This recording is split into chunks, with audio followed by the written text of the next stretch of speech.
세익스피어와 견줄 수 있는 영국의 대시인이 있습니다. 그는 천재 시인이라고 알려지고 있는데 존 키츠라고 하는 시인이 있었습니다.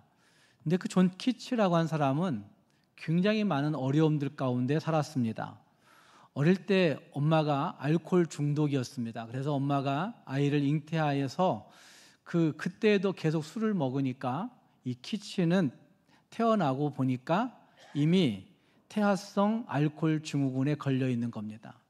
그러니까 엄청나게 많이 술을 먹으니까 그 태중에서 이미 그 아이는 태아성 알코올 증후군을 앓게 되었다는 것이죠.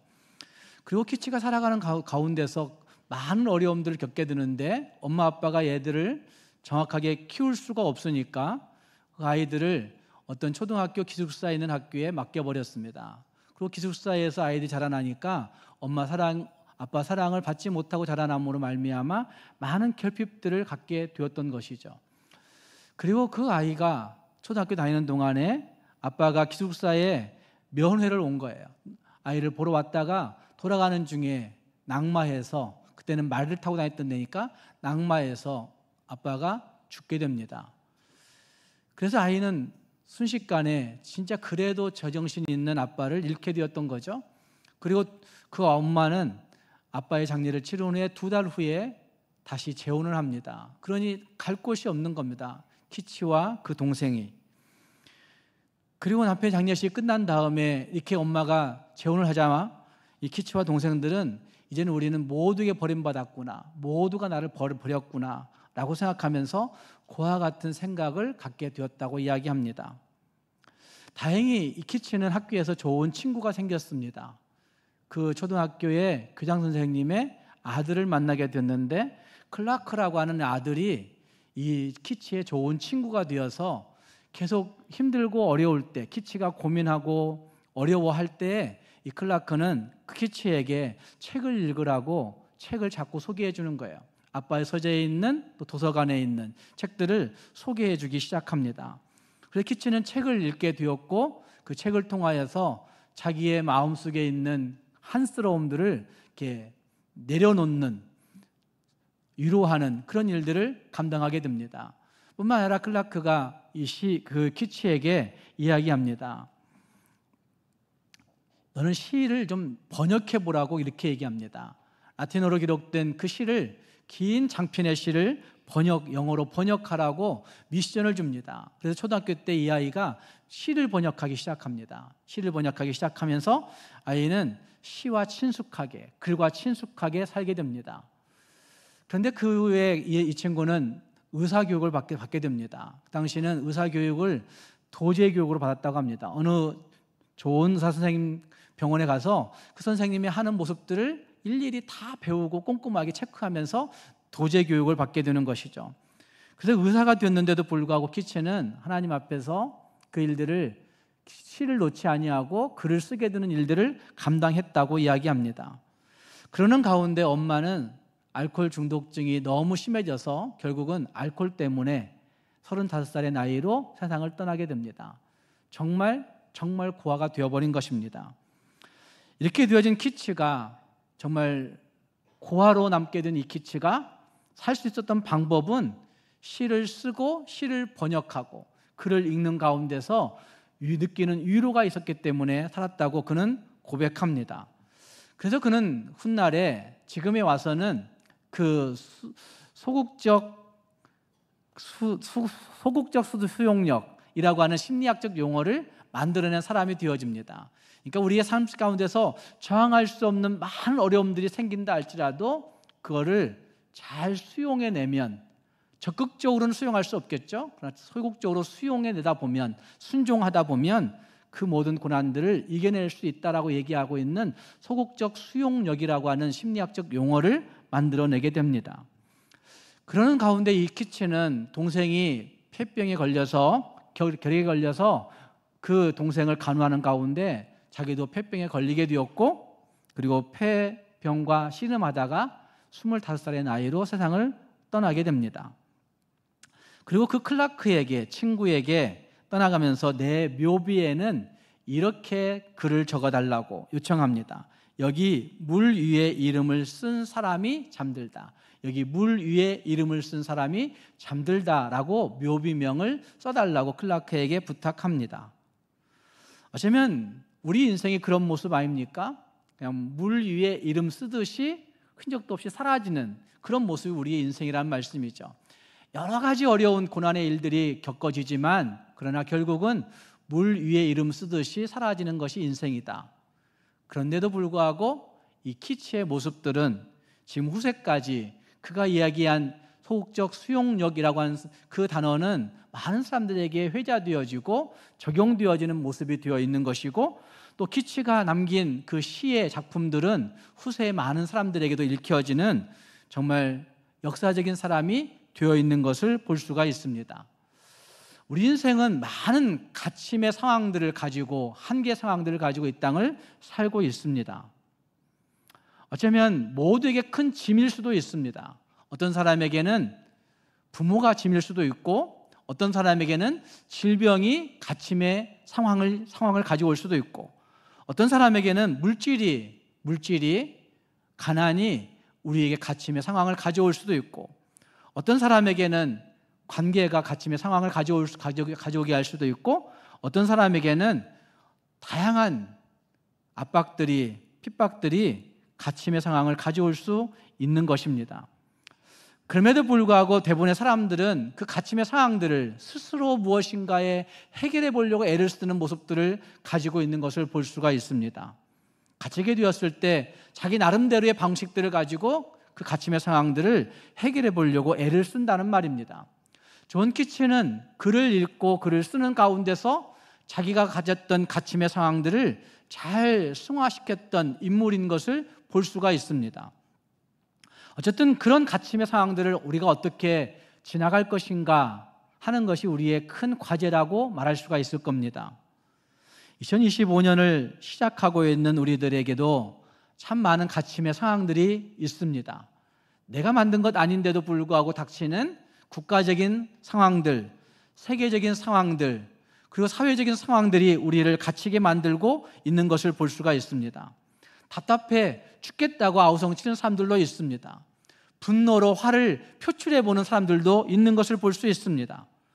그러나 그 갇힘의 상황들을 우리의 능력으로, 우리의 힘으로 바꿀 수가 없다는 한계 상황에 반드시 직면하게 되는 것을 보게 됩니다. 오늘 함께 읽은 말씀에는 갇힌 환경 속에 살고 있는 예레미야의 모습을 거기에 기록하고 있고, 그 예레미야가 갇힌 환경 가운데 어떻게 그 갇힘의 환경을 극복하고 있는가 하는 것을 잘 보여주고 있는 말씀이 여기에 등장하고 있습니다. 오늘 이 말씀을 같이 생각해 보시면서 감옥에 갇힌 예레미야, 아니 세상에 갇힌 그 예레미야의 모습이 혹시 내 모습은 아닌지 반추해 보고 우리는 어떻게 살 것인가, 주님 앞에서 그 갇힌 환경을 어떻게 이겨낼 것인가 고민해보고 결단할 수 있는 우리 모두가 될 수 있기를 주님의 이름으로 축복합니다. 함께 읽은 말씀 가운데 예레미야는 생명을 위협해오는 갇힘의 환경 가운데 서 있습니다. 1절 말씀이 그것을 그렇게 말씀합니다. 예레미야가 아직 시위대 뜰에 갇혀 있을 때, 아직이라고 하는 말이 매우 단순한 말이긴 하지만 이 말은 언제인지는 잘 모르는 그런 단어인 것을 볼 수 있습니다. 예레미야가 적어도 한 3개월 이상은 거기에 갇혀 있었다고 그렇게 해석을 합니다. 그런데 예레미야가 왜 갇혀 있는 것입니까? 무엇이 예레미야를 가둬놓은 것입니까? 예레미야가 무슨 죄를 지어서 감옥에 갇히게 된 것입니까? 예레미야가 무슨 잘못을 해서 거기에 갇혀 있는 것입니까? 예레미야는 실제로 죄 지은 것이 없습니다. 감옥에 갇힐 만한 죄를 짓지 않았다는 말입니다. 그럼에도 불구하고 세상의 권력이 그를 감옥에 가둬놓아 버린 것입니다. 당시 이스라엘 사람들은 너무나 악하게 살았습니다. 정말 하나님을 모른 채 우상을 숭배하며 하나님을 마음을 아프게 하는 일들을 많이 하며 살았던 민족이 이스라엘 민족이었습니다. 그래서 그 폭력이 심하고 사기꾼이 넘치고 그 세기말적인 증상들이 그들에게 있음으로 말미암아 심지어는 종교 지도자들까지도 타락한 세상이 되어버린 그 시대의 모습이 예레미야가 살고 있는 그 시대였던 것을 볼 수 있습니다. 하나님을 버리고 우상을 숭배하는 이스라엘 사람들, 하나님을 모른 채하고 폭력이 난무한 부정부패가 난무한 시대를 살고 있는 그 백성들에게 하나님은 선지자들을 보내어서 경고하십니다. 정신 차리라고, 회개하라고, 돌아오지 아니하면 너희를 다 팔아버리겠다고, 다른 민족에게 멸망시켜버리겠다고 하나님이 경고하십니다. 아무리 말을 해도 듣지 아니하니까 하나님은 BC 722년에 북쪽 10개의 지파들을, 이스라엘 민족의 북쪽 10개의 지파들을 아수르라고 하는 나라가 쳐들어와서 완전히 멸망시켜 버립니다. 나라가 완전히 황폐하게 버려지게 된 것입니다. 그래도 예레미야는 남아있는 남쪽의 두 지파를 상대로 너희는 북쪽 이스라엘과 같이 망해서는 안 된다. 너희는 북쪽 이스라엘이 망한 것을 기억해 보아라. 너희도 망할 수 있다. 그러니 회개하고 돌이키라고 예레미야 선지자는 그들에게 줄곧 주의 말씀을, 하나님의 말씀을 선포했던 것을 볼 수 있습니다. 그럼에도 불구하고 그 말을 듣지 아니하고 시드기야 왕은 살 길을 보여주는 하나님의 선지자 예레미야를 감옥에 가둬버린 것입니다. 즉 하나님의 말씀을 전달하다가 하나님의 말씀대로 살아보려다가 하나님의 말씀을 선포하다가 예레미야는 지금 갇히게 되었다는 말입니다. 감옥에 갇혀서도 예레미야는 하나님의 말씀에 귀 기울이며 그 말씀에 순종하고 있는 것을 볼 수 있습니다. 그럼에도 불구하고 선지자의 환경은 바뀌지 않습니다. 감옥에 갇힌 환경, 그를 억압하고 있는 환경, 그를 옴짝달싹 할 수 없도록 만드는 그 환경이 바뀌지 않습니다.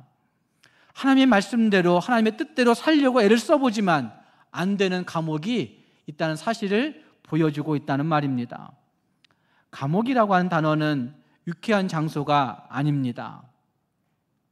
그래서 감옥이라고 하는 곳을, 교도소라고 하는 곳을 도시 근처 가까이 두지 말라고 도시 사람들이 데모하는 이유도 거기에 있을 것입니다. 그 이름 자체가 주는 압박감이 있습니다.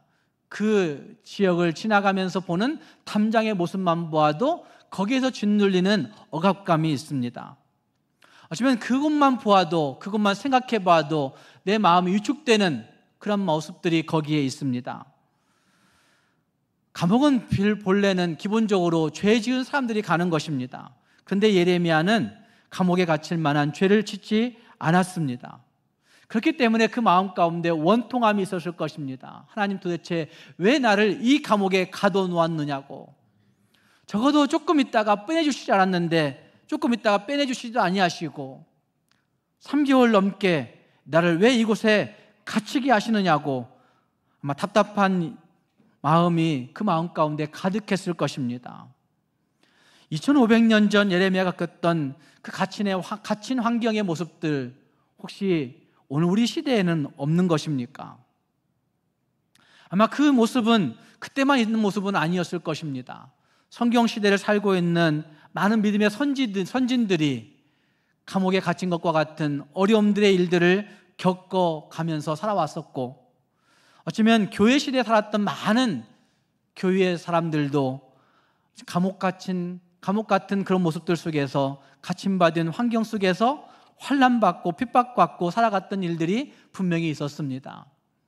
교회가 43년을 넘어가면서 많은 믿음의 선조들이 아마 감옥에 갇힌 것 같은 억울한 일들, 불평할 일들, 애매한 일들, 고난의 일들, 핍박의 일들 겪어가면서 우리 교회가 여기에 서게 되었던 것도 볼 수가 있습니다.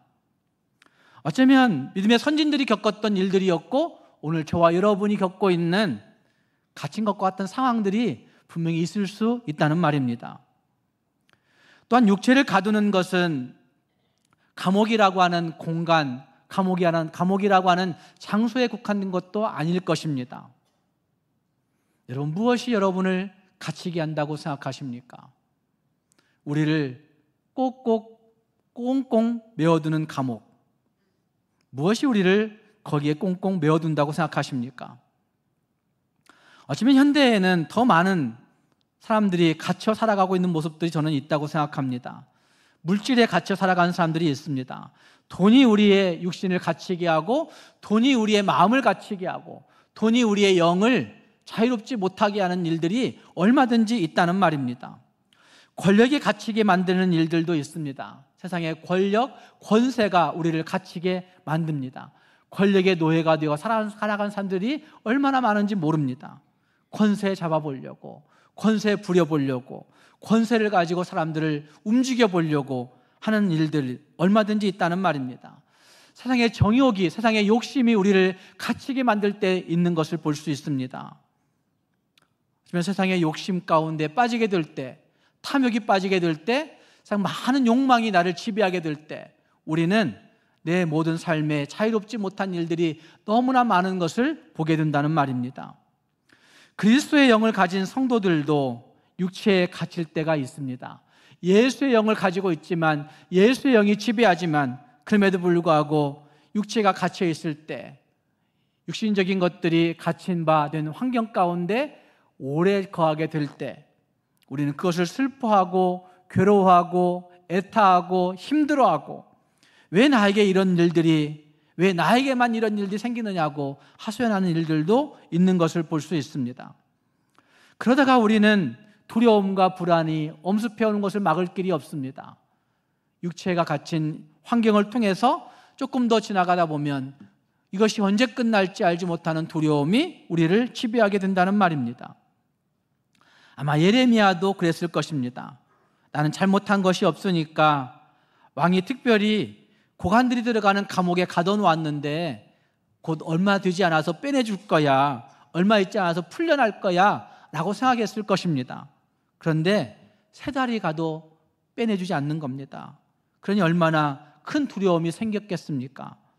내가 괜한 일 하다가 그랬구나, 내가 하나님 섬긴다고, 나만 뭐 특별하게 하나님 섬긴다고 생색내다가, 나만 하나님 섬긴다고 유난 떨다가 이런 일 당했구나 라고 생각하면서 자기 연민에 빠지는 일들도 벌어졌을 것입니다.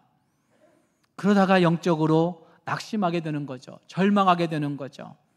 하나님과의 교제조차도, 하나님과의 누렸던 감동조차도 희미하게 되는, 그 기억이 점점점 사라져 희미하게 되는, 그래서 영적인 일들이 귀찮아지는, 예배하기도 귀찮고 기도하기도 귀찮고 말씀을 듣는 것도 귀찮고 말씀 가지고 살아가는 일들도 귀찮은 그런 일들이 벌어지게 되는 것입니다. 어쩌면 이것이 우리를 갇히게 하는 일들이라고 저는 생각합니다. 여러분, 예레미야를 진짜 갇히게 만든 것은 무엇이라고 여러분 생각하십니까? 신영복 교수는 우리나라 이민주화 운동을 잘 했던 사람 중에 한 사람 아닙니까? 근데 그 신영복 교수가 감옥으로부터의 사색이라고 하는 책을 썼는데, 그 책에는 이런 대목이 있습니다. 우김질이라는 용어를 사용하면서 자기 주장을 관철하는 그 우김질이, 내 주장을 관철시키려고 하는 그 우김질이 나를 감옥에 갇힌 게 한 것은 아닐까 생각한다고 이야기합니다. 하지만 자기의 주장을 관철시키려고 하는 그 우김질 때문에 혹시 감옥에 갇혀 있는 분 안 계십니까?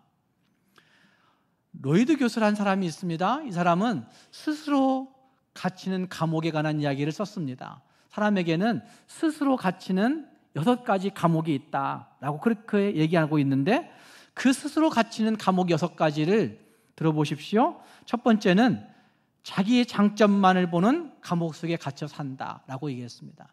자기 도취, 자기 자랑. 하지만 우리는 스스로 만들어 놓은 자기 도취의 감옥에 갇혀 있는지도 모릅니다. 자기 장점만 보려고 하는 자기 자랑의 감옥에 갇혀 있는지도 모릅니다. 두 번째는 타인의 단점만 보는 감옥에 갇혀 살아간다고 이야기합니다. 이거는 비판에 능숙한, 정말 멍청이 같은데도 불구하고, 어리석은 것 같은데도 불구하고 다른 사람을 비판하는 일들은 잘 할까요? 못 할까요? 잘해요. 참 잘해요. 비교한 일을 너무나 잘해요. 배우지 않았는데도 불구하고, 어린아이들도, 학교 들어가지 않는데도 불구하고 어린아이들이 비교에 능숙해져요. 하지만 우리는 스스로 만든 감옥에 갇혀 살아간지도 모릅니다. 세 번째 감옥은 오늘과 내일을 암담하게 근심하는 감옥에 갇혀 살고 있다고 이야기합니다. 오늘과 내일을 암담하게 근심하는, 부정적으로 보는 데 익숙합니까? 긍정적으로 보는 데 익숙합니까? 로이드 교수는 그 이야기를 하고 있는 겁니다. 우리는 상황과 환경을 부정적으로 보는 데 익숙합니다. 그래서 부정적으로 보고 불평하게 만든다는 거죠. 그래서 오늘과 내일을 암담하게 만드는, 암담하게 보고 근심하는 그 근심의 감옥 속에 갇혀 살고 있다고 그는 이야기합니다. 네 번째는 옛 것은 모두 좋아 보이고 오늘 것은 모두 보잘것없이 생각되는, 이것도 비교와 관련된 것인데 향수의 감옥에 갇혀 살고 있다라고 이야기합니다. 과거 지향적인 감옥, 향수의 감옥에 갇혀 살고 있다고 로이드 교수는 이야기합니다. 다섯 번째 감옥은 타인의 소유는 귀하게 보이고 남의 떡이 어떻다고요? 맛있어 보여요. 좋아 보이는 거예요. 타인의 소유는 귀하게 보이고 내가 가진 것은 하찮게 보이는 선망의 감옥에 갇혀 살고 있다라고 이야기합니다. 다섯 번째 감옥, 남의 떡이 좋아 보이는 감옥. 여섯 번째는 남이 잘 되는 것을 증오하는 증오의 감옥에 갇혀 살고 있다라고 이야기합니다. 남이 잘 되는 것, 사돈이 논사하면 배 아픈 거예요. 그런 마음이 우리 모두에게 있다는 말이에요. 증오의 감옥, 질투의 감옥에 갇혀 살고 있다고. 근데 이것을 스스로 사람들이 만들고 있는 감옥이라고 규정짓고 있는 것을 볼 수가 있습니다. 이 세상에 살고 있는 모든 사람들은 바로 이와 같이 나름대로의 감옥에 갇혀 살고 있는지도 모릅니다. 어두운 창살이 없어서 문제이죠. 높은 담이 없어서 문제이죠. 그냥 스스로 나 자신도 모르는 사이에 내 자신이 만들어 놓은 그 감옥에 갇혀서, 그 마음의 감옥에 갇혀서 고통하고 근심하고 염려하고 걱정하고 해도 안 되는 일들을 끌어안고 끙끙 앓고 있는 그런 모습들이 우리에게 있다는 말입니다. 그런데 이런 감옥에 갇혀서는 하나님의 사랑을 볼 수 없습니다. 이런 감옥에 갇혀서는 하나님과의 그 은혜의 풍성함을, 긍휼의 풍성한 은혜를 누릴 수가 없다는 말입니다. 사랑하는 성도 여러분, 마음속에 두꺼운 불신과 의심과 질투와 불평과 부정과 비교의 감옥을 쌓지 마시고 하나님의 긍휼이 풍성하신 은혜가 나에게 항상 있구나 라고 하는 사실을 기억하면서 하나님의 사랑, 하나님의 은혜로 말미암아 그 감옥을 떨쳐버리고 진짜 자유함을 누릴 수 있는 우리 모두가 될 수 있기를 주님의 이름으로 축복합니다. 그리고 함께 읽은 말씀 가운데 갇힘받은 환경 가운데 있는 예레미야에게 하나님은 말씀하시고 있는 것을 볼 수 있습니다. 1절 말씀에 그렇게 말씀하십니다. 여호와의 말씀이 그에게 두 번째로 임하니라. 여호와의 말씀이 그에게 두 번째로 임하니라. 그리고 하나님은 2절과 3절 말씀에서 요약하면 갇혔을 때 뭐하라 말씀하고 있는 것일까요? 갇혀 있을 때 뭐하라 말씀하고 있는 것일까요? 3절 말씀 같이 읽겠습니다. 3절 시작. 너는 내게 부르짖으라. 내가 너에게 응답하겠고 네가 알지 못하는 크고 은밀한 일을 너에게 보이리라 라고 말씀하십니다. 갇혀 있을 때에 부르짖으라고 말씀하고 있습니다.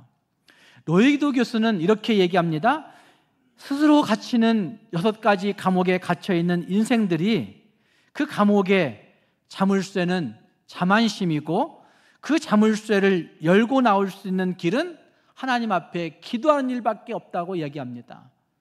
스스로 갇힌 감옥에서 헤어나올 수 있는 방법, 그 자물쇠를 털어버릴 수 있는 방법 뭐밖에 없다고 얘기해요? 하나님 앞에 기도하는 길밖에 없다고 이야기하고 있다는 말입니다. 예레미야의 모습 가운데도 분명히 보여지고 있는 것 아닙니까? 예레미야가 아직 시위대 뜰에 갇혀 있을 때에 하나님의 말씀이 임하여 너는 내게 부르짖으라. 내가 너에게 응답하겠고 네가 알지 못하는 크고 은밀한 일을, 크고 비밀한 일을 너에게 보이신다고 말씀하고 있다는 말입니다. 선지자는 순간순간마다 고비를 겪으면서 여기까지 왔습니다. 그때마다 하나님은 예레미야에게 가장 좋은 방법, 가장 귀한 방법, 가장 선한 방법을 주시면서 그걸 행동하라고, 시행하라고 말씀하셨던 것을 볼 수 있습니다. 세상에 거하는 그리스도인들에게 갇힌 환경은 어찌할 수 없는 것일 수 있습니다. 저항할 수도 없고 막을 길도 없고 어떻게 해볼 수 있는 방법이 없다는 말입니다. 그러나 그리스도인들에게는 해볼 수 있는 방법이 있습니다. 기도라고 하는 방법이 있다는 말입니다. 어디 좋은 방법 없을까 두리번거리며 찾지 마시고, 정말 지푸라기라도 잡고 싶은 심정 가지고 지푸라기 잡지 마시고, 예레미야는 그렇게 말씀하시죠. 인간이 자기 스스로 무엇인가를 해보려고 애를 썼는데, 예레미야 1장 2장을 보시면 그들이 붙잡은 것이 무엇이라고 말씀하고 있어요? 터진 웅덩이라고 얘기하고 있어요. 터진 웅덩이. 터진 웅덩이에 아무리 물을 쏟아 부어도 물이 남아있어요? 남아있지 않아요? 남아있지 않아요. 그런데 인생들이 그 터진 웅덩이를 찾아서 열심히 헤매고 있는 것을 예레미야는 처음 부분에서 말하고 있는 것을 볼 수가 있습니다. 그러니 본문에 갇혀 있을 때 찾고 부르짖어야 하는 대상은 바로 하나님이다.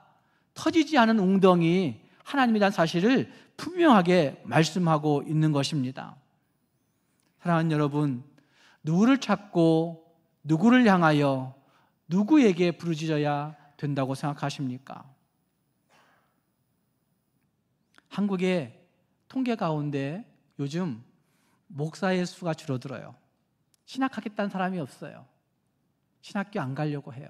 신학교 해도 대충 해요. 소명감이 없어요. 사명의식이 없어요. 신학생들, 요즘 젊은 목사님들 죄송하지만 사명의식이 없어요. 왜 일을 해야 되는지 사명의식이 없어요. 그러니 목사가 줄어드는 거예요. 그런데 한국에서 늘어나고 있는 종교성을 가진 계층이 있어요. 무엇이 늘어나고 있어요? 무엇이 늘어나고 있을까요? 아세요? 점집이 늘어나고 있어요. 문화부에 등록된 점집이 65만 개로 늘어났다고 해요. 그런데 65만 개라고 하는 그 통계는 그 신고되지 아니한 그 신내림 받았다고 얘기하는 그 무당들까지 합하면 한 200만 넘어갈 거라고 이야기합니다. 200만. 근데 한국 교회는 목사는 줄어들고 있는데 중들도 줄어들어요. 공식적인 종교들은 그 지도자들이 줄어들고 있는데 점집은 늘어나요. 한국이 왜 그럴까요? 미신에 미쳐가고 있는 나라라고 생각합니다. 미신에 미쳐가고 있는 나라. 토독신앙, 미신 가운데 추종하는 사람들이 너무나 많아지고 있다는 것입니다. 누구를 찾고 누구에게 부르짖어야 되는 것일까요? 여러분, 누구를 찾고 있으십니까? 여러분, 힘들고 어려울 때, 괴로울 때, 문제에 직면했을 때 여러분은 누구를 찾아가 그 해결 방법을 구하고 계십니까? 함께 읽은 말씀 2절 말씀은 이렇게 얘기하고 있습니다. 이를 행하시는 여호와, 그것을 만들며 성취하시는 여호와라고 말씀하고 있습니다. 예레미야는 멸망에 처한 자기 민족을 구해보겠다고 이곳저곳을 뛰어다니면서 동문서주하면서 자기 나름대로의 일들을 감당해 왔습니다. 자신의 힘과 능력으로 왕의 마음을 바꿔보겠다고 왕에게 대항하며 왕에게 자신 있게 얘기했습니다. 백성들을 회개시켜 보겠다고 내 언변이면, 내 능력이면, 내가 열심히 울어보면 혹시 우리 민족이, 우리 백성들이 돌아오지 아니할까? 라고 생각하면서 눈물로 호소하며 하나님의 말씀을 전파했던 선지자가 예레미야였습니다. 그러나 하나님은 이와 같은 헌신적인 예레미야 선지자를 감옥에 갇히게 하십니다. 왜 그러실까요? 왜 그러셨을까요? 저는 이 말씀, 2절 말씀과 3절 말씀에 해답이 있다고 생각합니다. 감옥에 갇힌 그에게 기도하라 말씀하신 하나님, 그분에게 있다고 생각합니다. 하나님께서 말씀하십니다. 일은 내가 해. 네가 하려고 왜 그렇게 열심히 부리고 있느냐고 말씀하시는 것이라 생각합니다. 이루는 것도 내가 하는 것이야. 계획하는 것도 내가 하는 것이야. 그걸 만들고 성취하는 것도 누가 해요? 하나님이 하는 거야 라고 그렇게 말씀하시고자, 그걸 깨닫게 하시고자 예레미야를 갇힘받은 환경 가운데 있게 했다고 생각한다는 말입니다. 갇힌 환경은 예레미야에게 이것을 깨닫게 하고자 하시는 하나님의 섭리가 담겨 있는 것이었습니다. 예레미야는 감옥에 갇혀서 아마 불평하고 원망하면서 한 3개월 동안을 지내왔을 것입니다. 어떻게 해야 할지 몰라 헤매었을 것입니다. 당연히 기도해야 되는데도 불구하고 기도하지 않았을 것입니다. 그러니 하나님께서 3개월 지난 시점에 그에게 나타나셔서 말씀하시는 것이죠. 이를 행하는 여호와 그것을 만들며 성취하시는 하나님이 너에게 말한다. 너는 내게 부르짖으라. 이렇게 말씀하고 있다는 말입니다. 하나님께서 우리에게 깨닫게 하고자 하시는 것이 바로 이것이라고 생각합니다. 작년 연말 그리고 올해 연초를 지나가면서 우리에게 갇힘받은 환경이 바뀌어지지 않습니다. 사람들이 정말 애끓듯 원하고 있는데도 불구하고 안 되고 있습니다. 하나님이 왜 그러실까? 여러분 물으십니까? 하나님 왜 우리 민족을 이런 고통 가운데 두고 있느냐고 하나님께 물어보십니까? 어쩌면 하나님이 예레미야에게 주시고 있는 그 말씀을 통해서 본다고 한다면 하나님이 이것을 깨닫게 하고자 하시는 것이 아닐까라는 생각이 듭니다. 이를 행하시는 여호와 그것을 만들며 성취하시는 여호와. 하나님, 나는 아무것도 할 수 없어요. 나의 수단과 방법과 노력으로 열심히 해봤지만 아무것도 안 되었어요. 이제는 하나님이 해주셔야만 되겠어요 라고 고백하는 그것을 하나님이 원하고 있지 않을까라는 생각을 해본다는 말입니다. 열심히 모여서 부르짖어 보았고 열심히 모여서 외쳐보았고 한국 좀 살려달라고 얘기했지만 잘못된 사람들의 얘기가 훨씬 더 크게 되었던 모습들을 보면 한국 교회를 향하여 하나님이 이 시대에 하나님 이제는 우리 할 수 없어요. 그러니 하나님이 해주세요라고 요청하는 그 요청의 기도를 하나님이 요구하고 있는 것은 아닐까라는 생각을 해본다는 말입니다. 사랑하는 성도 여러분, 갇힘받은 환경 가운데 있을 때 빨리 이것을 깨달아야 된다는 말입니다. 한계 상황에 부딪힐 때 빨리 이것을 깨닫고 하나님이면 할 수 있는 것인데 하나님 내 모든 것의 주인이십니다 라고 고백하는 고백이 필요하다는 말입니다. 그래서 하나님 앞에 내 모든 주권을 이양해야 되는 것이죠. 내 지혜의 능력도 주님께 이양해버려야 되죠. 내가 얼마나 지혜 있다고 나이 들면 깜박깜박 다 잊어버리고 있는데 내가 뭐 지식 가지고 지혜 가지고 있다고. 다 지혜가 평준화되잖아요. 한 60만 넘어가면 잘 배운 사람이나 못 배운 사람이나 많이 가진 사람이나 못 가진 사람이나 박사나 아니 초등학교도 못 졸업하지 못한 사람이나 그 지혜가 평준화되어 버린단 말이에요. 사람이 뭐 지혜가 특출나다고 자랑할 게 어디가 있습니까? 내 시간의 주권이 하나님께 있다는 사실을 고백해야 되는 것이죠.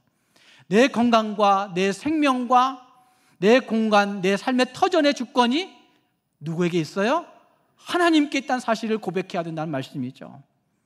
그럴 때 하나님이 내 인생의 모든 것을 가지시고 내 인생의 모든 것들을 행하여 주시고 또한 필요한 것들을 만들고 성취하도록 인도하시는 분이라는 사실을 성경은 우리에게 말해주고 있다는 말입니다. 사랑하는 성도 여러분, 하나님 앞에 이와 같이 기도할 수 있기를 바랍니다. 이를 행하는 여호와 그것을 만들며 성취하시는 그 여호와 하나님 앞에 부르짖으라. 그러면 너희가 응답해 주겠고 네가 알지 못하는 크고 비밀한 일을 보이신다고 말씀하신 그 말씀을 의지하여서 하나님과 1대1의 관계로 부르짖을 수 있는 저와 여러분이 될 수 있기를 주님의 이름으로 축복합니다. 마지막 한 가지 더 살펴볼 수 있는데 갇혀있을 때 부르짖으면 하나님이 응답해 주시고 비밀을 보여주십니다. 그 비밀 가운데 오늘 함께 읽은 말씀을 통해서 볼 때 세 가지의 은총이 거기 발견됩니다. 함께 읽은 말씀 6절 말씀 보시면 치료하며 고쳐 낫게 하고 그리고 평안과 진실이 풍성함을 그들에게 나타낼 것이며 고쳐서 낫게 해주신다. 치료해 주신다. 그래서 하나님의 평안과 진실이 풍성한 것을 너에게 보여주시겠다. 7절 말씀으로 가면 7절 말씀에 이런 부분이 있습니다. 그들을 처음과 같이 어떻게 하신다? 세워주신다 라고 말씀하십니다. 하나님은 회복의 은총을 주시는 분이십니다. 기도할 때, 부르짖을 때 회복의 은총 주십니다. 하나님은 자연도 회복시켜 주시는 능력이 있으십니다. 요즘 기후 환경의 위기라고 이야기합니다. 자연이 다 죽어간다고 이야기합니다. 사람이 노력한다고 살 수 있을까요? 기후 환경 돌려놓을 수 있을까요? 저는 그렇지 못하다고 생각합니다. 매우 비관적이라고 생각할 수 있는 분들이 있겠지만, 저는 인간의 탐욕은 어느 쪽에서는 조금 전략하고 조금 아끼고 조금 환경 보호하자고 애를 쓰고 있지만, 그 사람들보다 더 많은 사람들이 욕심 부리고 살아가는 일들이 많기 때문에 기후 환경은 여전히 해답이 없다는 말입니다. 그러나 누구에게 해답이 있을까요? 하나님에게 해답이 있습니다. 하나님이 자연 환경을 바꾸실 수 있습니다. 하나님은 자연 환경을 회복시켜 주실 겁니다. 처음과 같이 세워주시는 날이 있다는 말입니다. 뿐만 아니라 하나님은 가정도 국가도 처음과 같이 세워주시는 날이 있을 수 있습니다. 치료하시고 고쳐 낫게 하시고 그곳에 평안과 진실이 풍성한 것을 나타내실 수 있는 날이 있다는 사실을 성경은 분명하게 말씀하고 있다는 말입니다. 뿐만 아니라 저와 여러분 같이 못난 우리들도 치료하시고 고쳐 낫게 하실 수 있는 능력이 있으신 분이십니다. 사랑하는 여러분, 간절하게 부르짖을 때 하나님이 회복의 은총을 주신 것을 확신하면서 하나님 앞에 부르짖어 치료하시고 고쳐 낫게 하시고 처음과 같이 세워주시는 진짜 회복의 은총을 누릴 수 있는 저와 여러분이 될 수 있기를 바랍니다. 두 번째는 사죄의 은총이 있습니다. 하나님께서 이스라엘을 회복시키시는데 최대의 걸림돌은 죄악이었습니다. 함께 읽은 말씀 5절 말씀에는 그들의 죄악을 이렇게 이야기합니다. 사울이 하였으나 내가 나의 노여움과 분함으로 그들을 죽이고 그들의 시체로 이 성을 채우게 하였나니. 하나님이 그렇게 하셨다는 거예요. 그들을 죽이고 시체로 성을 채우게 하신 이유는 그 다음 말씀에 뭐 때문이라고 말씀합니까? 모든 악행으로 말미암아, 그들의 모든 악행으로 말미암아, 그들의 모든 죄악으로 말미암아 그 성을 버리셨다고 말씀하시는 것이죠. 그런데 8절 말씀을 보시면 이렇게 말씀하고 있습니다. 8절 말씀 같이 읽겠습니다.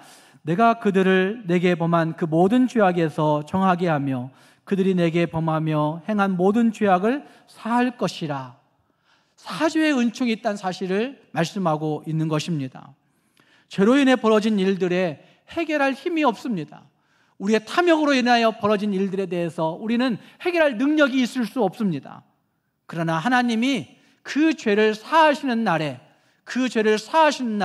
그 모든 것들이 회복되어진다는 사실을 성경은 말씀하고 있는 것입니다. 사랑하는 여러분, 우리도 사죄의 은총을 풍성하게 누릴 수 있기를 바랍니다. 죄 사함의 은총이 내게 있다고 확신하며 살아가자는 말입니다. 마지막 세 번째는 기쁨의 은총이 있습니다. 9절 말씀에 이렇게 말씀하고 있습니다. 같이 9절 말씀 읽겠습니다. 이 성읍이 세계 열방 앞에서 나의 기쁜 이름이 될 것이며 찬송과 영광이 될 것이요 그들은 내가 이 백성에게 베푼 모든 복을 들을 것이요 내가 이 성읍에 베푼 모든 복과 모든 평안으로 말미암아 두려워하며 떨리라. 아멘. 이 성읍이, 유다 민족이 하나님의 기쁜 이름이 되고 9절 말씀을 다시 한번 올려봐 주세요. 하나님의 기쁜 이름이 되고 찬송과 영광이 되고 하나님이 베푼 복에 관한 소식을 듣고 주변 나라가 두려워하고 떨게 된다 라고 말씀하십니다. 하나님이 갇혔을 때 부르짖으면 이 은총 주시겠다 말씀하십니다. 사랑하는 여러분, 이 성읍에 여러분의 가정이 있기를 바랍니다. 우리 가정이 세계 열방 앞에서 하나님의 기쁜 이름이 되고 찬송과 영광이 되며 하나님의 베푼 그 복에 관한 소식을 주변 많은 사람이 듣고 하나님을 두려워하게 되는 그날, 그 은총을 누릴 수 있는 저와 여러분이 될 수 있기를 바랍니다. 10절과 11절은 그 성읍 가운데 기쁜 소리가 있다고 얘기합니다. 신랑의 소리가 있다고 얘기합니다. 즐거워하는 소리가 있다고 말씀합니다. 사랑하는 여러분, 갇혀받은 환경 가운데 적막감이 돌았을 텐데, 고독함이 있었을 텐데, 괴로움과 핍박으로 아우성치는 분노가 있었을 텐데, 이 성읍이 기쁜 소리가 있는 성읍이 되었다라고 말씀하고 있습니다. 하나님이 주시는 회복의 은총, 사죄의 은총이 주어지는 사람들에게 이 놀라운 은혜가 있는 것입니다. 사랑하는 성도 여러분, 하나님이 보여주시는 너희들이 알지 못하는 크고 비밀한 일을 보이시겠다 말씀하시면서 회복과 사죄와 기쁨의 은총 주시겠다 말씀하신 그 말씀을 기억하면서 저와 여러분의 가정들이 하나님의 기쁜 이름 되고 찬송과 영광이 되고 하나님이 베푼 복으로 말미암아 주변 많은 사람들에게 하나님을 증거하고 하나님을 두려워하게 할 수 있는 능력 있는 삶을 살 수 있는 우리 모두가 될 수 있기를 주님의 이름으로 축복합니다. 기도하겠습니다.